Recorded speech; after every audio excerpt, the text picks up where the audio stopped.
एक समय की बात है। भोग और वैभव से भरी एक सुंदर नगरी थी, रत्नपुर। इस नगर के राजा थे पुंडरीक, जो बहुत धर्मप्रिय और न्यायप्रिय थे। उनके राज्य में देवता, गंधर्व और अप्सराएं भी निवास करती थीं।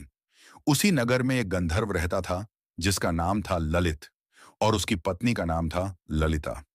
दोनों एक दूसरे से बहुत प्रेम करते थे और हमेशा साथ रहते थे। ललित गंधर्व राजदरबार में गाना गाकर राजा का मनोरंजन करता था। एक दिन दरबार में नृत्य और संगीत का बड़ा कार्यक्रम हो रहा था।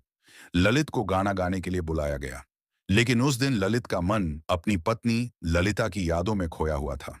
वह गाते समय बार बार गलती करने लगा और उसका सुर बिगड़ गया। दरबार में बैठे एक नागराज ने यह बात देख ली और राजा से शिकायत कर दी। हे राजन, यह गंधर्व राज दरबार का अपमान कर रहा है। राजा पुंडरीक को बहुत क्रोध आया और उन्होंने ललित को श्राप दे दिया, तुम अभी इसी समय राक्षस बन जाओ। राजा के श्राप से ललित तुरंत भयानक राक्षस बन गया। उसका शरीर विशाल और डरावना हो गया। यह देखकर उसकी पत्नी ललिता रोने लगी।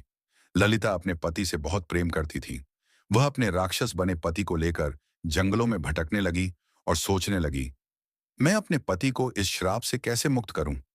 एक दिन वह एक अर्षि के आश्रम पहुंची। उस महान अर्षि का नाम था श्रृंगी अर्षि। ललिता ने रोते हुए पूरी कहानी सुनाई। अर्षि ने कहा, हे पुत्री, चैत्र मास के शुक्ल पक्ष की एकादशी को कामदा एकादशी कहते हैं। यदि तुम इस एकादशी का व्रत सच्चे मन से रखकर इसका पुण्य अपने पति को अर्पित कर दोगी, तो तुम्हारे पति श्राप से मुक्त हो जाएंगे।